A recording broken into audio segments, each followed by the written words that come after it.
All right, so our keynote tonight, our guest speaker tonight, is Eric Daddario. Throughout the years, Eric has been faced with a number of challenges on many levels, and overcoming a great deal of adversity, he went on to play 4 years of Division I college hockey. After college, he joined the world-renowned Mike Boyle strength and conditioning team, using his knowledge to help amateur, collegiate, professional athletes achieve their full potential. Tonight, you're going to learn a little bit about Eric's story, and specifically, and I think this jives pretty well with some of the things Dr. Baldessari said earlier, you're going to learn how to deal with adversity, the tough moments that you face in life so you can live the life you deserve, being happy and healthy. So please join me in giving a warm welcome to our guest speaker, Eric Daddario.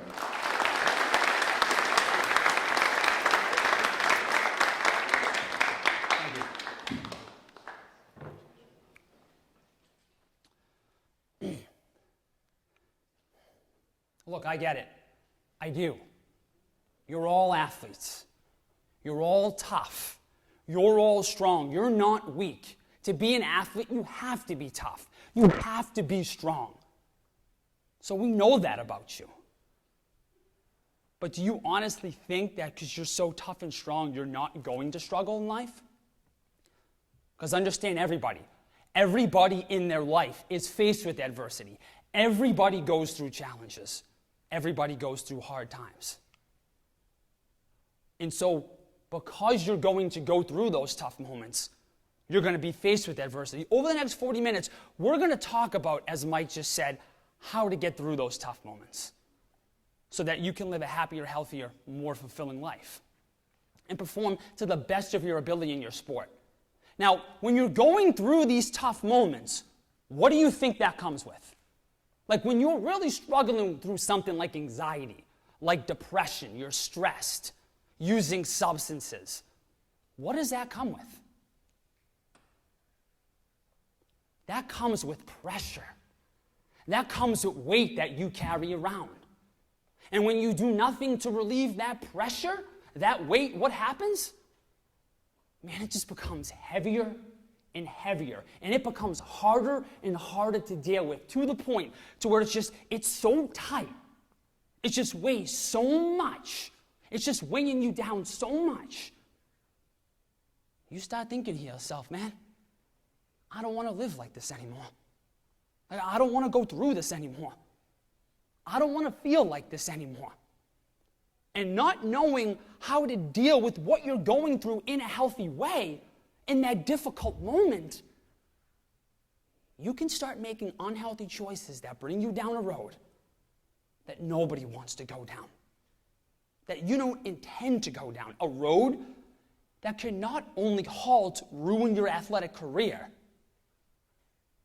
but can actually ruin your life.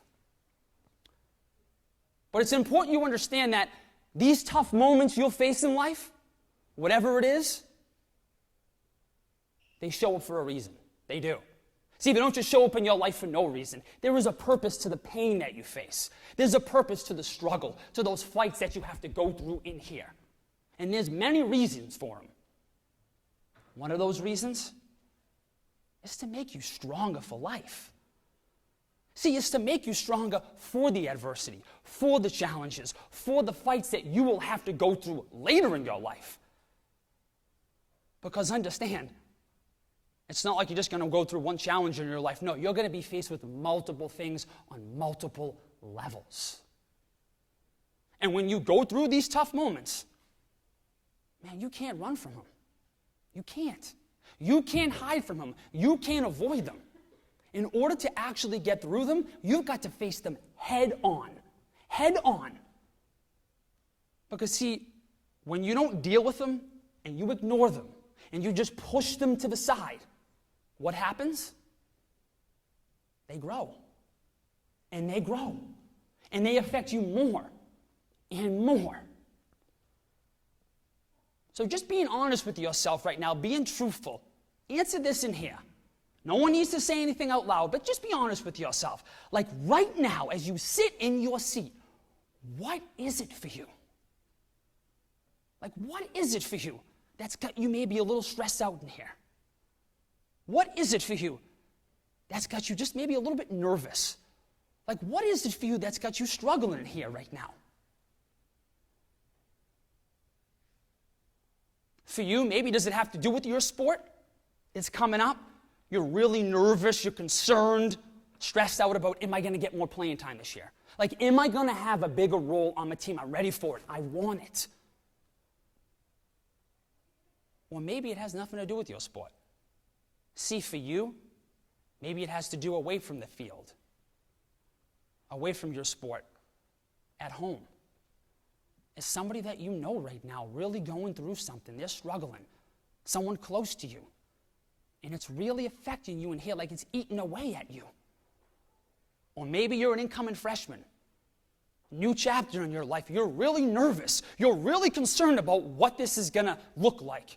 How am I going to fit in this year? Where am I going to fit in on the team that I make? But see, what's interesting is when you go through these tough moments, because you're an athlete and you're so tough, you're so strong, you got this attitude like, man, me? I'm tough enough. Like, I'm strong enough. I'm not weak. I don't need anybody's help. I'm good. I got this. I'm just going to put my head down and I'm going to get through it.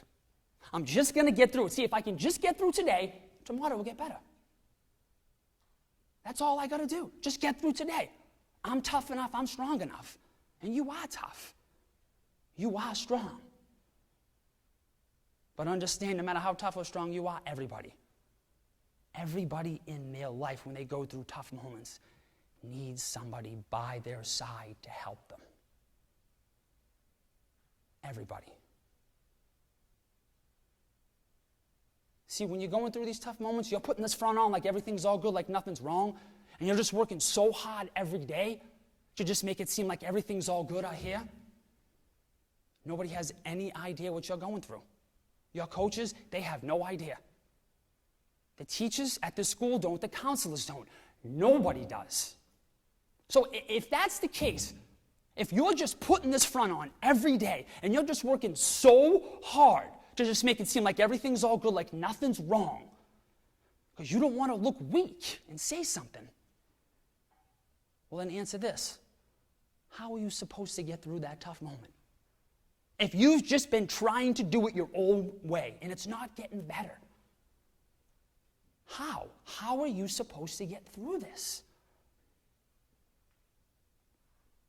It's important that you understand that it's okay not to be okay. It is. It's okay not to be okay, but it's not okay to not talk about what you're going through with somebody. See, it's okay not to be okay. But it's not okay to suffer in silence like some of you in here are. Because I know it's a fact that some of you athletes in here today, you're struggling. You're hurting. You know who you are. And you're not saying anything right now. You're just keeping it bottled up in here. It's okay not to be okay, but it's not okay to stay that way. Why? Because you deserve to be happy. You do. You deserve to enjoy your life. Like, regardless of the decisions you've made in the past, regardless of how you see you, regardless of what you think about you, you deserve to be happy. And in case you're second-guessing yourself right now, in case you're just thinking, yeah, but Eric, just this thing that I'm going through right now, like, I don't want anybody to know. Like, I can't get through this. I don't know what to do. I'm not tough enough. I'm not strong enough. I don't matter. Just know that you do matter. You are tough enough. You are strong enough. You can get through this. I'm telling you. And you will get through this. So then how? How do you relieve all that pressure that's just built up? How do you relieve all that weight that you're carrying around that's just weighing you down so much? What do you have to do? Let that guard down. Become vulnerable. Speak up and ask for help from what you're going through in here. And I'm sure some of you were just like, wait a minute, man, back up for a second. Wait a minute. You want me to talk about what I'm going through in here? that deep, dark secret that no one else knows about. You want me to talk about that with somebody else? Yeah, I do. And look, I get it. This conversation, it's not easy. It isn't. It comes with a lot of fear. It comes with a lot of concern. It comes with a lot of fright. But here's the thing. You're not the only one that struggles with this. You're not. Because everybody, when I say everybody, I truly mean everybody struggles to have this conversation. Like that star athlete on your team, you may not see it, you may not think it or believe it, but when they go through that tough moment, they struggle with it. The person on your team that's just so tough that maybe everyone fears, they struggle with it. Even that person that everyone wants to be like, they struggle to have this conversation. But see, here's the thing. If you can be that person that looks past the nerves, the nerves, the fright, the emotion that come with having this conversation. And you can see how when you let that guard down, how when you have this conversation, you speak up and you ask for help, that's the first step that you will take to really start dealing and healing from what you're going through in here. And to show you physically, to show everybody in here physically, how when you're struggling and you don't ask for help, how it affects you, I'm going to ask if anybody's willing to volunteer to come up here on stage. If you are, raise your hand. Anybody? I need somebody.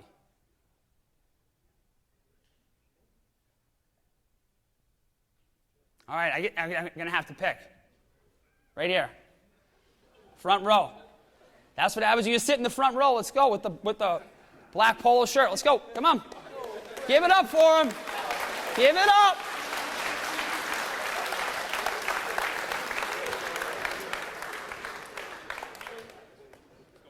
How are you? What's your name? Gavin. Gavin. Nice to meet you. Play football. All right. So, Gavin, let's stand right here. All right. Really appreciate this. All right. Coming up here. So, Gavin's up here, all right, demonstrating this. I'm not just talking to him. I'm talking to you because remember, you're not just maybe going to go through some difficult moments this year, but later in your life. So it's important we pay attention to this. All right, so Gavin, what I'm going to do here is I'm going to hand you some weights. When I hand you the weights, it's important you keep them up here. Don't let them fall down, all right? Keep those weights up here, all right? Yeah. You can do that? Let's do it. Yeah. All right, let's do it. So, right now, Gavin, he's not getting the time that he wants on the football field. He's not playing enough, right? You can see it in his face right now. Like he's really struggling with that. And that's stressing him out a little. So, hold that with two hands right here. Now, that's not that heavy, right? It's not that bad, no. And now, over time, he's not only struggling with this now, all right? Now he's got some things that are going on maybe at home that are stressing him out, that are adding to what he's going through. He's not talking about what's going on in football, and now this is something else that Gavin is holding in here. Now that's a little heavier, right? Not that bad though, right? Not bad. No, not that bad, no. All right, so that's manageable right now. So now he's going through not getting that time on the field. He's going through that struggle of that thing that's going on in his family at home. But now all of a sudden, because he's stressed out, because he's upset, he's mad, he's not focusing as much in school. And he's not getting great grades. Report comes out, and his report card comes out, and his parents aren't so happy, right? So now they're pressuring him, they're on him all the time about his academics, and now that's really got him stressed too. So now that's just more weight that, boom, there goes my water. That's more weight that Gavin's holding inside.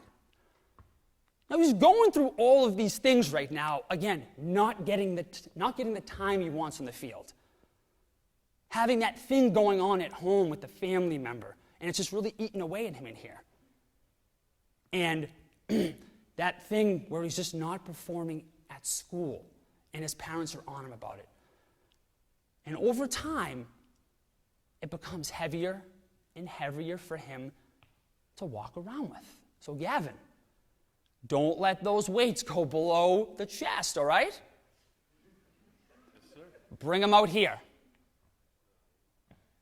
Oh, you got me shaking now. Already? Come on, Right? man, I'm skinny. See? Okay, this is what I'm talking about though, right?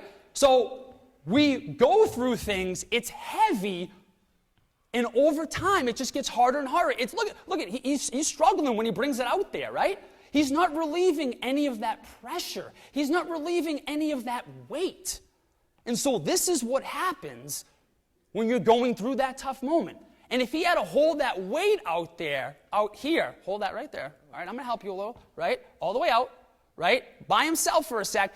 That's a little harder, right? He's shaking, it's hard. And so you want to do whatever you can, right? To let that weight go. But you don't want to say anything. He doesn't want to ask for help because he doesn't want to be weak, right? He wants to be tough, strong football player. And to relieve the feelings that he's having, he starts making unhealthy choices. But now when he has someone to help him, it's a little easier, isn't it? Right? It's a little easier, right? Thank you, Gavin. I appreciate that. All right? Give it up for Gavin.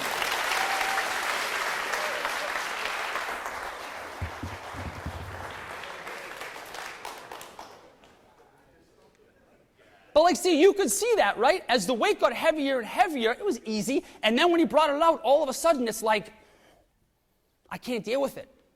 And right away, it was really heavy for him. It was really, really heavy because it mounted. And he said, I can't do it. Maybe some people can go a little longer, right? But the point is, over time, Gavin couldn't walk around like that. Nobody can walk around like that every single day, 24/7. Eventually, you're going to want to relieve that pressure, that weight. And so now you're going to hear a story about somebody who was going through a tough moment, who was really struggling through something, and how when they asked for help, it really helped them to start healing and dealing with it. And that person's me. See, growing up, sports was a huge part of my life. Huge part of my life. I put everything I could into hockey. I wanted to make it as far as I could. I worked every single day at it so much. And one day, I'm down the park, just being a high school kid, hanging out with my friends, just messing around, and a kid throws a stick in my direction.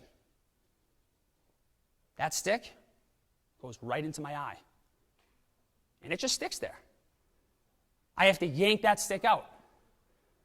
As soon as I do, blood just starts pouring down my face, down my body. I pass out. I wake up in an ambulance too. Woo! I got an EMT to my left and an EMT to my right. I look at them and I'm like, what's going on? What happened? The EMT goes to me, everything's going to be fine. We're going to the hospital. You're going to be fine. That night, they performed a 6-hour surgery on my eye. 6 hours. Because see, what happened was, when that stick hit my eye, picture this, take an orange, a knife, slice the orange in half. That's what happened to my eye. Completely severed it in half. And so they had to stitch it back together in order to keep it whole. And I had no idea what was going on. I wake up the next day from surgery, I got this eye patch on.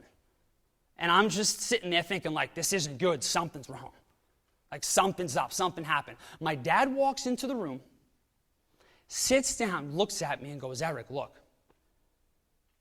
Now, I have to tell you that right now, you're blind in your right eye. You can't see out of your right eye right now. And when he said that to me, I was so crushed. I was so upset. Because what was my first thought? How am I ever going to play hockey again? How? I mean, see, for hockey for me, as you heard, it was a big part of my life. Hockey was one of the things that when I went and I played hockey and I was out on the ice, I just felt free. Maybe something happened in school that day. Maybe something happened at home that day. But that was my saving grace. That was where I could just get out there, play, be free, enjoy myself, and forget about those things for that moment. And I became really anxious, thinking I'm never going to be able to play again, ever. And that anxiety eventually turned into depression. And over time, that weighed on me, and that weighed on me. And I was in a deep, dark place in my life. Really deep, dark place. And I remember eventually leaving the hospital. And I remember going into my parents' bathroom and looking at myself in the mirror. I take that eye patch off, and I want to show you what I really look like right now, what my eye looks like. For me,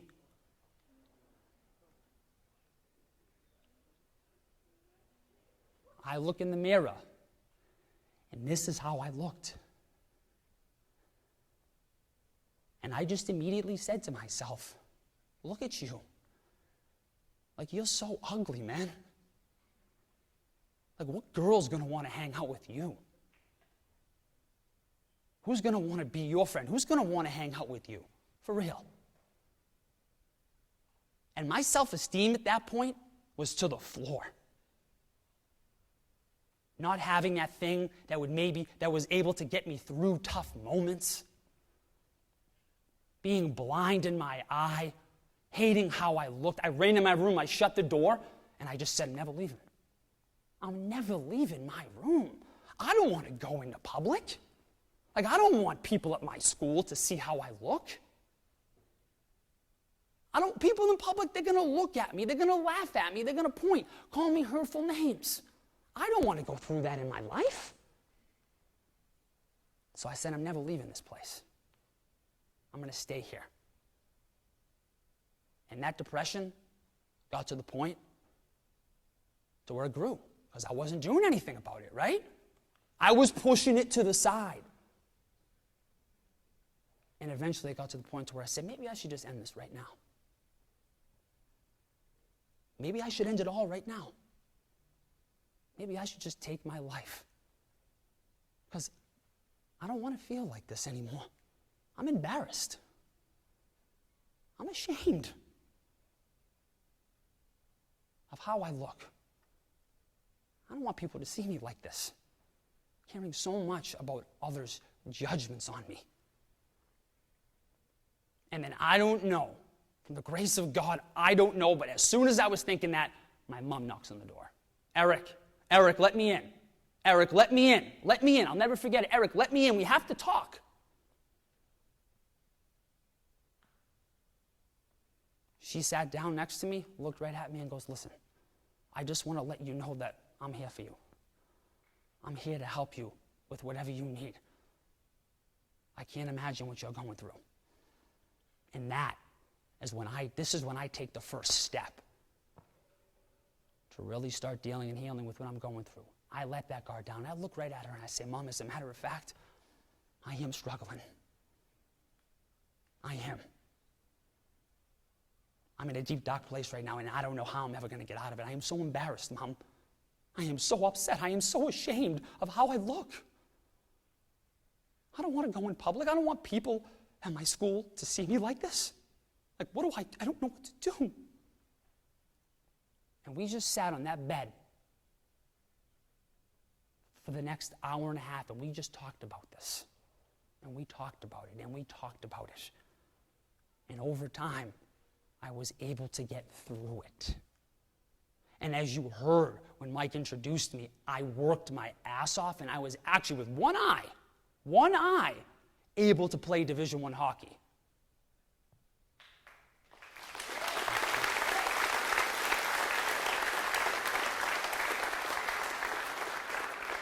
And how I was just so nervous, so concerned about hanging out with girls. I've been married for 2 years.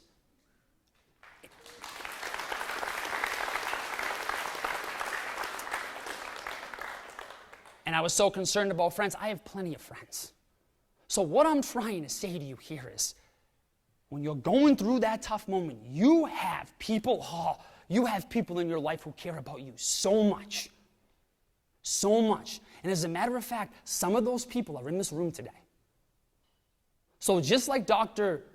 D had you give that person, a gesture next to you, I want you, if you're sitting with your parents or you're sitting next to a teammate, whoever it is, look to the left, look to the right now for a sec. Yeah, take a second. Look to the left, look to the right. All right, understand these people, they truly care about you. They do. They truly want to help you if you're going through a tough moment in your life. But you want to know what the problem is? Is if you're going through something right now, and you're putting this front on like everything's all good, like nothing's wrong. And they don't know, like how are they supposed to help you get through that? These people, they're willing, they're waiting, they want to help you. But they don't know what you're going through. Whenever I talk at things like this, whether it's to start off the athletic year, I talk at a camp, I talk to a team, I always get kids that will come up to me after and say, Eric, I'm struggling. I don't know what to do. How do I get through this? Or I see them go talk to their coach. I see them go talk to their parent after. And so I know you have the strength. I know you have the courage to be able to do this because I've seen it done so many times. So many times. And right now, maybe you're saying, well, Eric, this is great. This is awesome information, but I'm not struggling right now. I'm not. I'm not going through a difficult moment at this time. If that's the case, then keep what you're learning in here.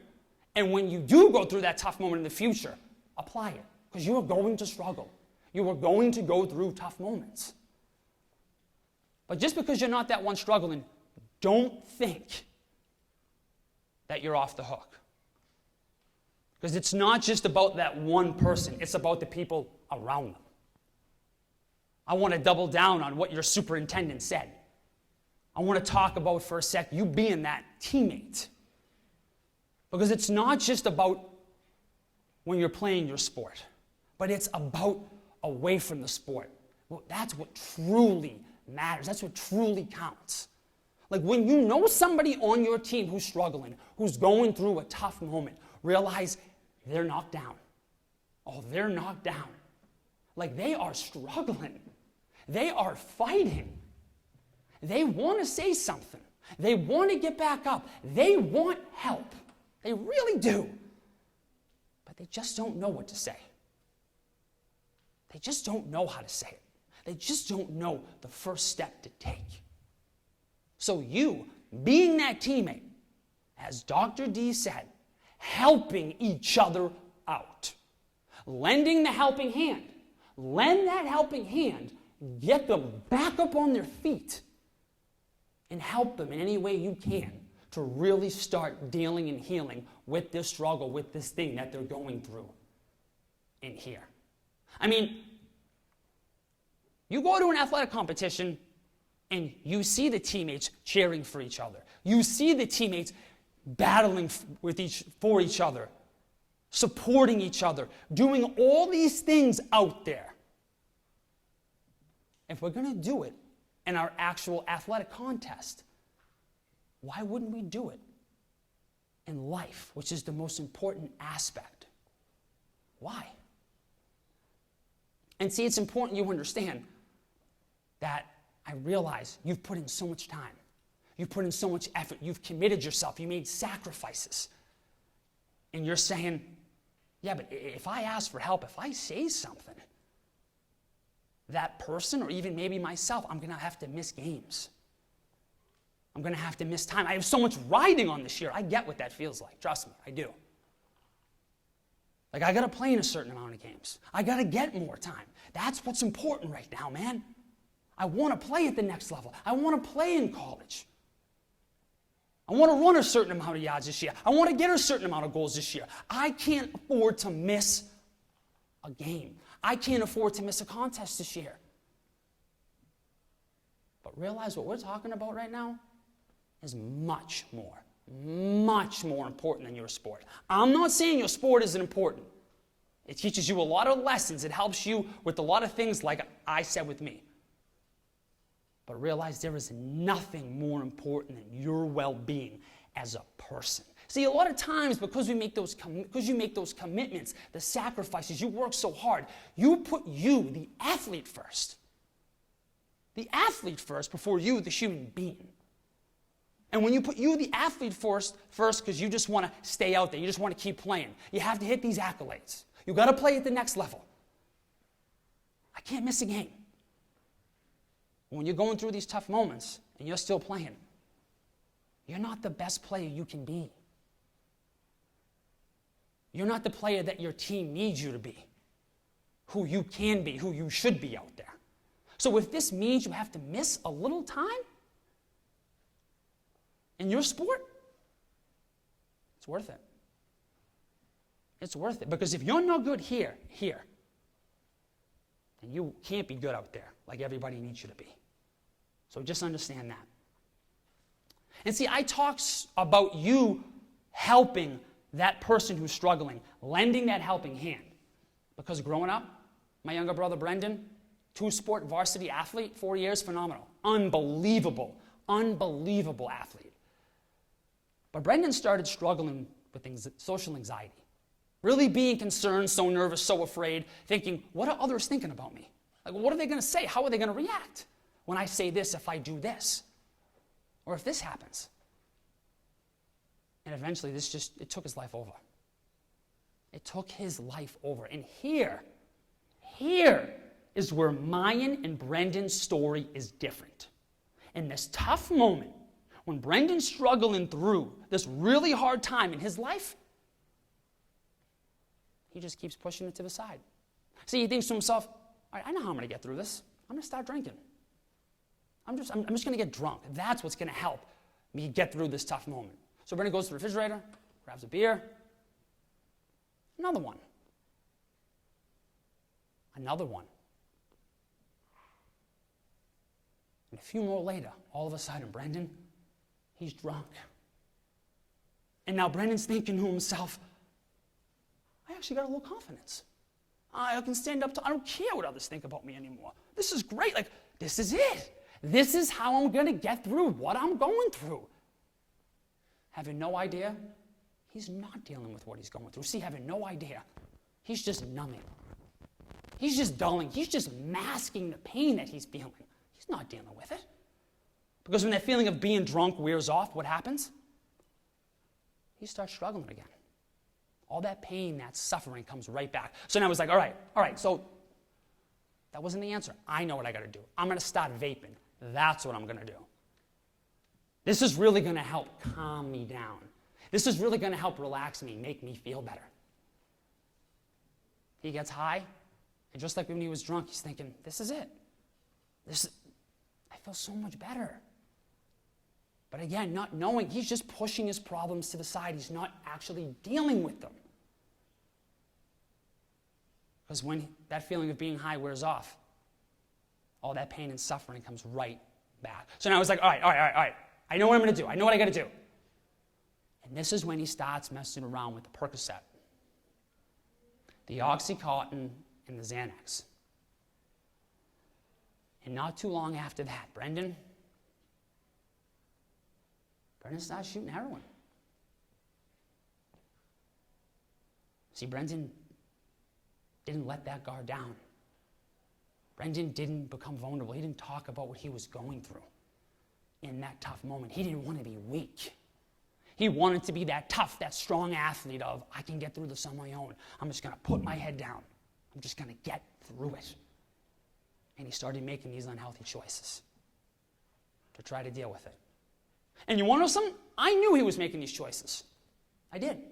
Maybe just like you know a teammate right now, a friend, a brother or sister who's making these choices. And in the beginning, when he was drinking and smoking, just being real with you, I'm not going to lie, I didn't think much of it. I didn't think it was that big of a deal. I'm thinking to myself, maybe just like you're thinking right now about that friend, that teammate you know who's making these choices. That's where they draw the line, man. They're smart enough. It'll never go any further than that.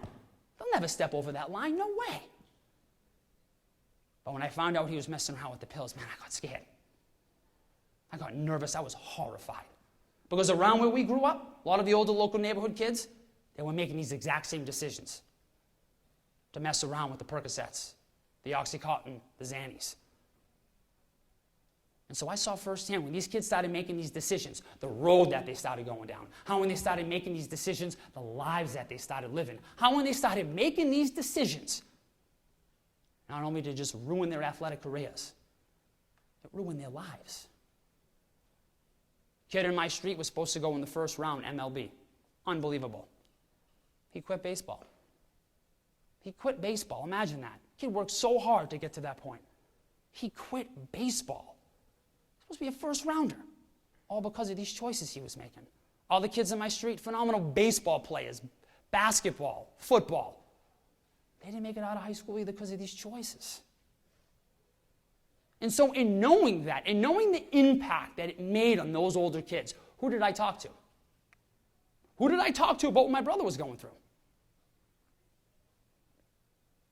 Did I talk to my mother or my father? No. Did I talk to his coach? No. I talked to an aunt and uncle about what he was going through?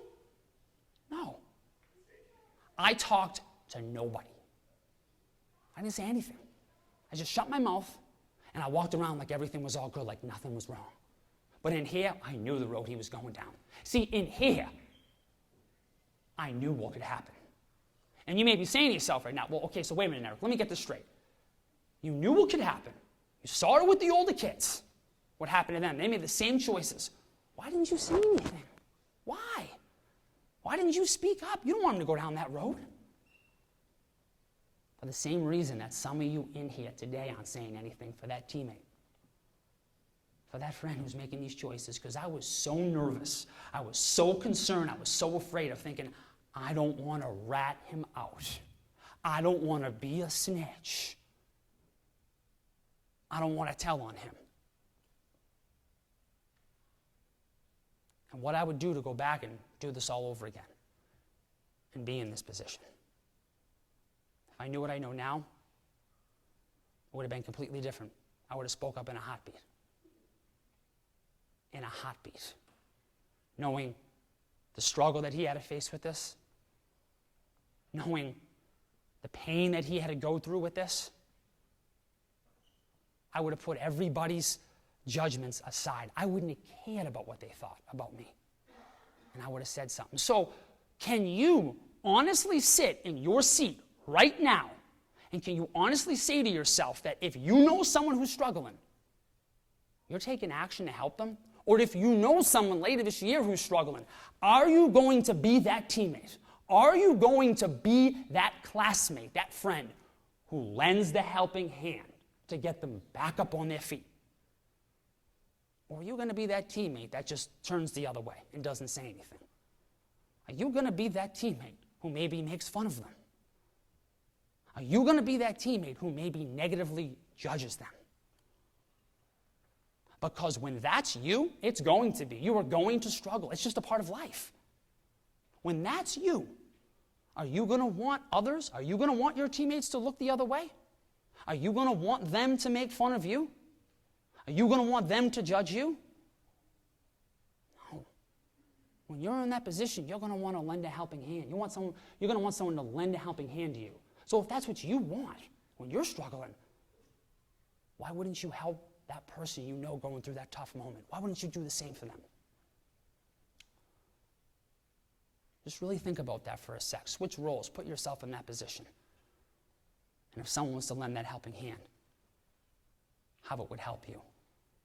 What it could really do for you in that moment if you're struggling right now. Because that could just be the one thing could turn that person's life around. That could just be the one thing puts their life on a different path. That could just be the one thing that changes their life. Are you going to be that teammate? Are you going to be that friend, as your superintendent said, that helps them, that supports them, that guides them? What teammate are you going to be? What friend are you going to be? Because, man, if I knew what I know now, as I said, I'd do it all over again. Because not too long ago, Brendan, he died from a drug overdose. And if I had said something when he was struggling in the beginning, maybe, just maybe, things would be different today. Just maybe. So now that you know how everybody in life struggles, with that comes pressure, comes weight that you carry around. Now let's talk about how to ask for help. Let's talk about how to relieve that pressure, that weight you or your teammate is carrying. So when you're struggling or your teammate's going through that tough moment, you can get yourself or that teammate the help that you both deserve. Before we go over the 3 things you need to know when asking for help, understand up to this point, it's really important you understand it's not your fault. It's not. A, it's not your fault you're struggling through this thing, but also B, it's not your fault that you haven't asked for help. Because I'm sure you've had people in your life say to you, look, I'm here for you. I'm here to help you. You can call me, you can text me, day, evening, or night, whenever. I'm here to help you. But when has anybody really ever actually explained to you who to ask for help from? What to say when asking for help? How to ask for help? Do you know those 3 things? Do you know how to apply those when you or someone's struggling? Because if you don't, then how are you supposed to take action? How are you supposed to get yourself or that person the help that you both deserve? Let's go over those 3 things. Number 1, who?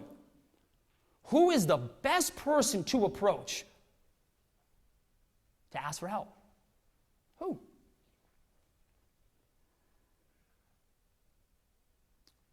You can talk with your coach, your head coach, your assistant coach. You can talk with a teacher. You can talk with a counselor. You can talk with your mom or dad. You can talk with an aunt and uncle. But the biggest thing is the adult you talk with, it's an adult you can trust to have this conversation with. It's a trusted adult. It doesn't just have to be that one, there's not one specific person. No, it's an adult and an adult you can trust with this conversation. Now, on the side of that, approaching a teammate, approaching a friend, a classmate to be there by your side to support you when having this conversation, it takes a little bit of that pressure off. It relieves a little bit of the weight that you're carrying. It makes the conversation a little easier to have. I'm not saying it's not going to be hard. As you heard, this comes with nerves, concern, fright, emotion. It's not an easy conversation, but it's going to make it a little easier. And right now, maybe you're saying, look, I know I have people in my life who love me so much. I do.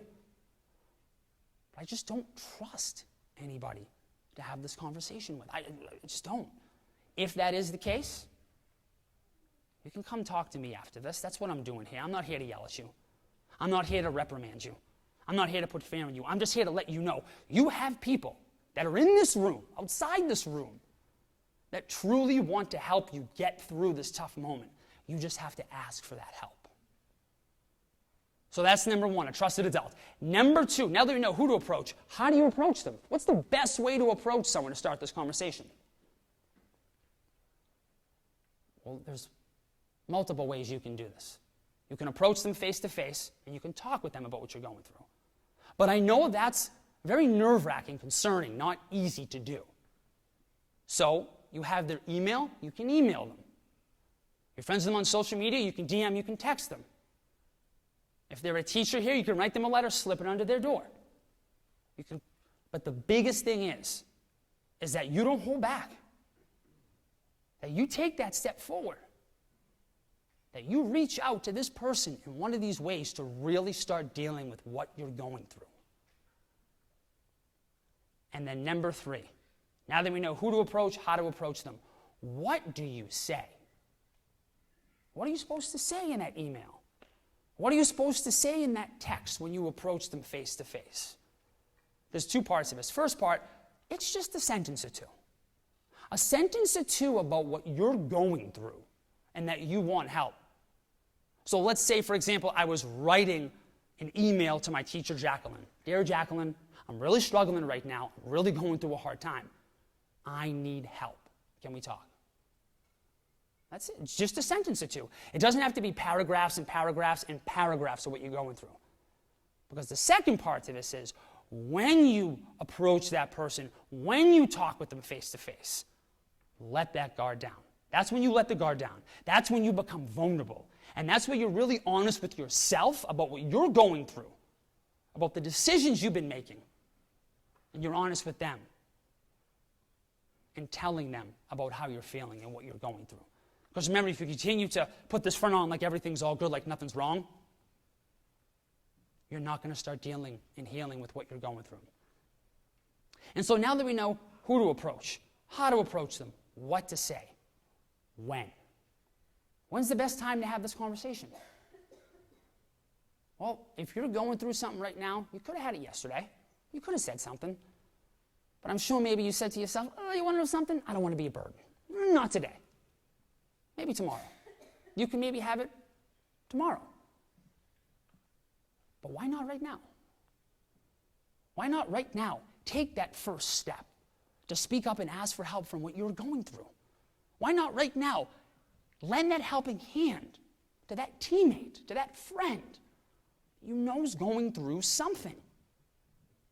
So you or that person who's struggling can really start dealing and healing from what you were there going through in here. Thank you.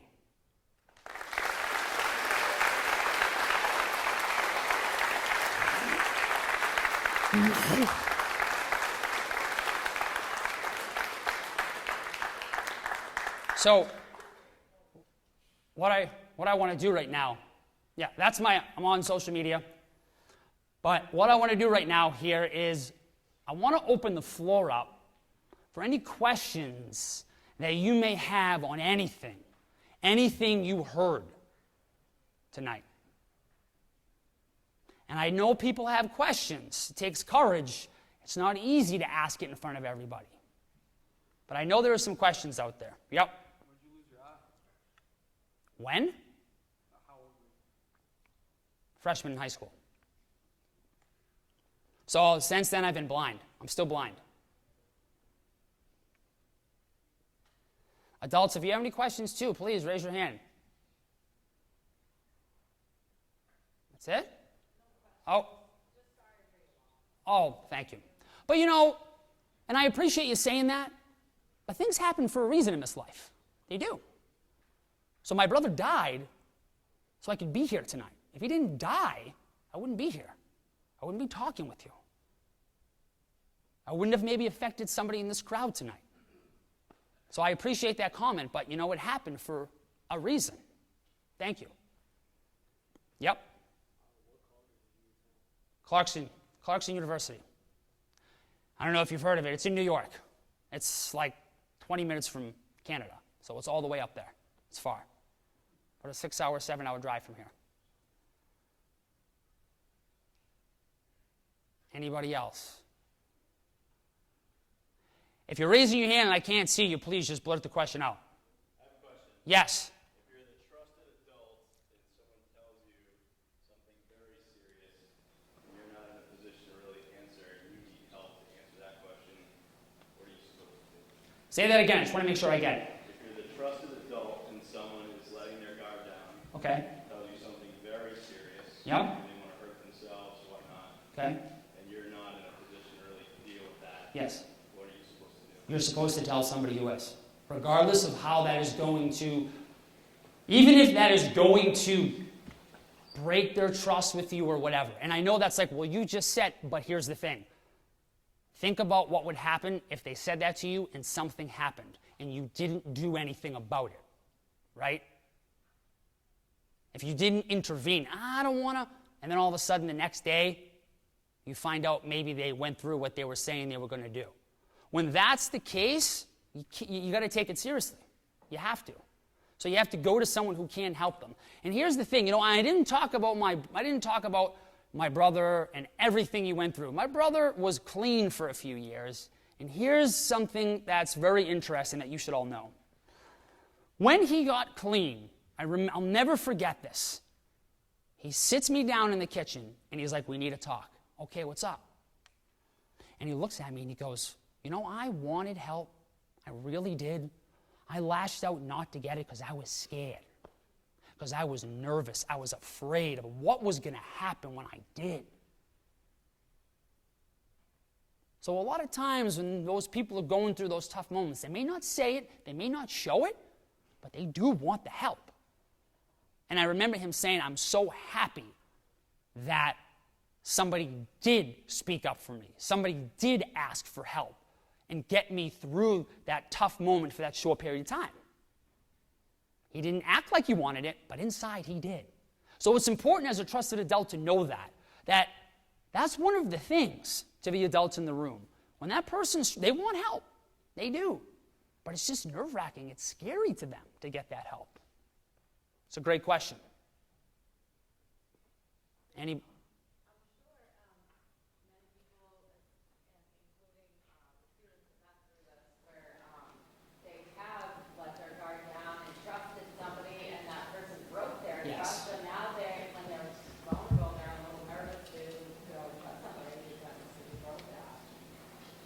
Okay. So it's like this. I'll give you an example. For me, and I'm vulnerable and honest, I go to therapy. I had a therapist who wasn't the right therapist for me, right? That person that maybe they approached, they thought was that trusted adult, maybe it wasn't the right person. And again, that may be like, well, that's contradicting. You just said, but they thought that they were going to be that trusted adult that was going to help them, and it wasn't. So as hard as this may seem, you've got to try to reach out to somebody else, right? You've got to say, okay, that wasn't the right person. It wasn't the right person to help me. Who else do I feel like I can trust? Who else can I reach out to? Because again, for me, my therapist at the beginning wasn't the right one. Had to find somebody else. I thought she was the right one, but she wasn't, right? So I know that's really hard if you have reached out and somebody broke your trust, somebody said something, but it's important that you don't give up and you say, okay, who is somebody else in my life I feel like I can trust, I can reach out to? Because you may not get it the right time, the first time. You may not. And that's just the simple fact of it, the honest to God truth. But I would say you don't give up. You try to find somebody else.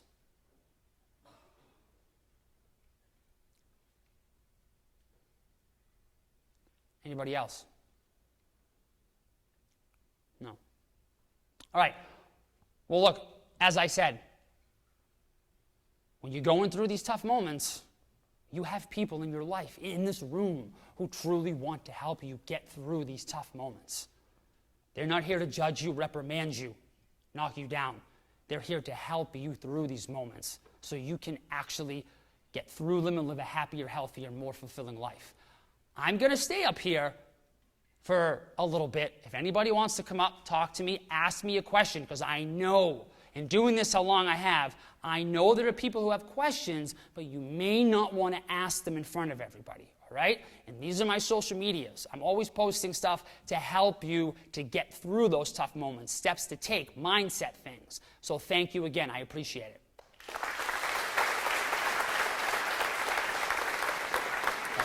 Thank you so much. That was awesome.